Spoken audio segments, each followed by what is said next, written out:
Firefighters battle a blaze inside a dilapidated old house in downtown Jacksonville, but they aren't here to put the fire out. They want to make sure this building burns to the ground.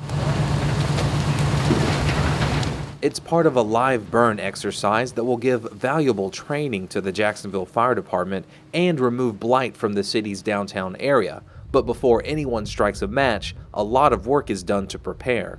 Community Development Administrator Lily Gray says the demolition at 402 Mill Avenue is part of a larger plan. Our strategy for downtown redevelopment is to bring people back to downtown, to make downtown a destination place again like it used to be. The city of Jacksonville has been working over the last several years to tear down dilapidated structures and removing slum and blight conditions in the downtown area. We've torn down over a dozen buildings in the past 2 years.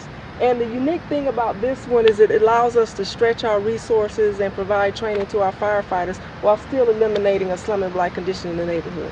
A lot of work goes into making sure this house is ready to burn. The house must be gutted for safety reasons.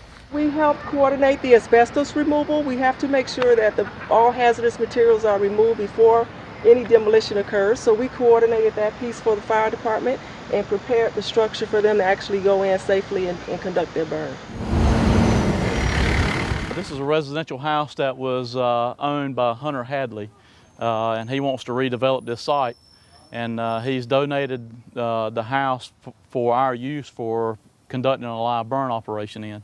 Deputy Chief Spencer Lee is leading the exercise, and he has carefully examined every inch of this structure. Part of the preparation to prepare the house for live burn training required us to be able to evaluate the house to see if it was actually a good live burn candidate house. We actually have to have a house that, even though it's about to be demolished, to be in somewhat sound shape, because we're going to be entering in and out of as firefighters during a structure fire. This training not only keeps firefighters and citizens safe, it also keeps insurance rates low for homes inside the Jacksonville city limits. We're conducting a live burn for training, particularly for some of our new firefighters, and we're also preparing some more seasoned firefighters to become live burn instructors. Inside the house, a carefully crafted structure is being built to burn. So what these guys are doing right now is they're building what we refer to as a burn set.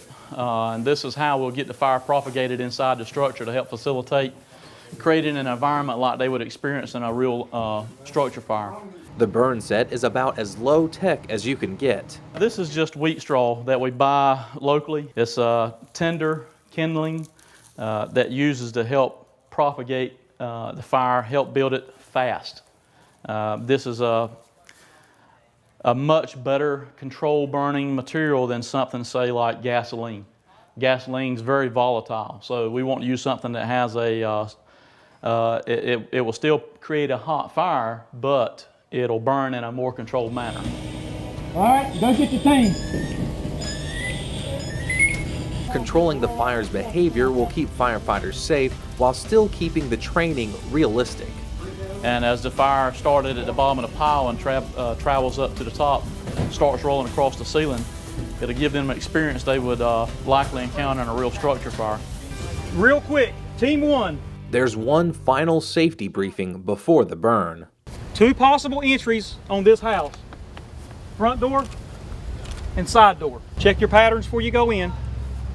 Radio communications, anytime you make entry, anytime you exit the structure. Flames are the least of the firefighters' worries on this hot July day.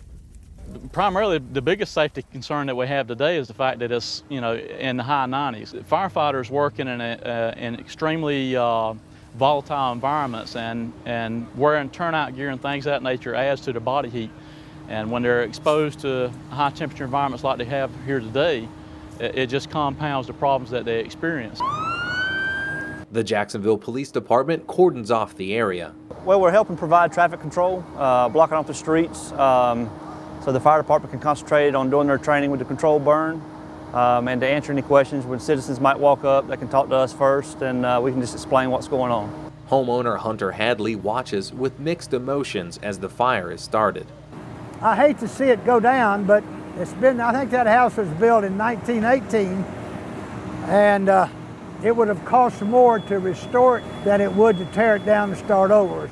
Hadley is a former Marine who came back to Jacksonville because it has a special place in his heart. We retired from Raleigh, came back down here.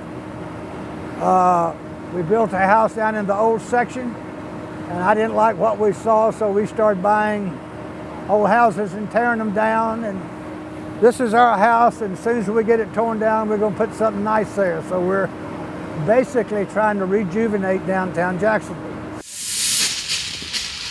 Fires are being set and put out one at a time during the training, and after each fire is extinguished, the house must be inspected to make sure it's safe for training to continue. The house is holding up pretty well, which is always a concern of ours when we're trying to do live burns inside of a wooden structure. So we have to be concerned about the structural integrity of the house. And after every burn's done, we look at the house, the structural components of the house, make sure it's holding up well for the firefighters, and it's doing pretty well. During training, temperatures inside the home rise fast, and the only thing separating firefighters from flames is a few layers of clothing. The firefighters wearing the turnout gear that they have, they're very protected. That don't mean they can't get hurt, but they're very protected by the turnout gear they have, which helps prevent them from feeling some of the environment that they're in. As you can imagine, when you got live fire rolling inside of a structure, inside of a closed-in space, it gets intensely hot in there. At the ceiling, you're talking about temperatures upwards of 1,200 to 1,700 degrees, depending on what's burning. They don't feel quite those temperatures, but they'll feel it getting up to upwards of about 200 degrees or so. This view from a firefighter's helmet camera shows a rarely seen perspective, but the video only captures a fraction of the experience.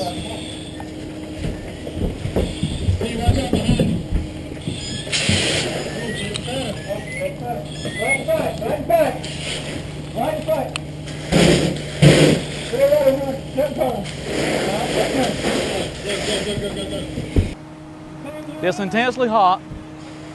The gear that they wear also muffles sound, so it's difficult to hear. It's difficult to speak because you're behind the mask. We got a limited field of vision having that mask on, and then when you complicate things by the amount of smoke, when they attack the fire, it goes to zero visibility. Literally, you cannot see your hand in front of your face in a lot of instances. Experiencing this in a training environment prepares firefighters for the real thing. A lot of the skills, they're learning, when they go in there, they're learning about fire behavior. So they're going to sit back and actually look at the fire and look at the different stages of, growth that it's going through. They're going to look at, what it does as they go through extinguishment. So they'll learn, some different techniques, proper ways to extinguish a fire. We're using it as an opportunity for our up-and-coming officers, so they're doing some training as team leaders. We also have some personnel who are going to be furthering their fire instructor certifications and becoming live burn instructors. So they're actually going through training on how to become the instructors to take people through these types of evolutions. So we've got a lot of skills that we're accomplishing with this. It's getting late and all of the training fires have been extinguished. There's just one last fire to set, the one that will take this old house to the ground and help prepare downtown Jacksonville for new growth.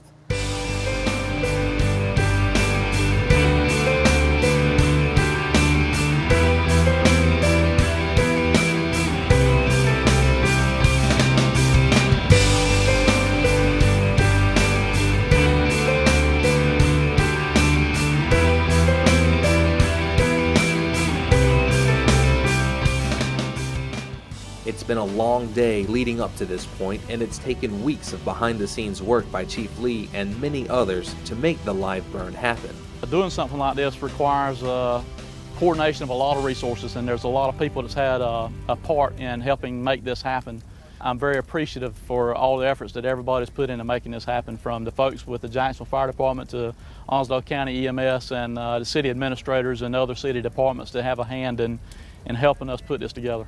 This live burn is just one example of the training that the Jacksonville Fire Department conducts year-round to stay in peak performance. If this fire was a real emergency, the Jacksonville Fire Department could be on the scene in about 4.5 minutes. Firefighters conduct a job that's very dangerous, very dynamic, so they have to be engaged in training all the time to maintain new technology, cutting-edge procedures for structural firefighting.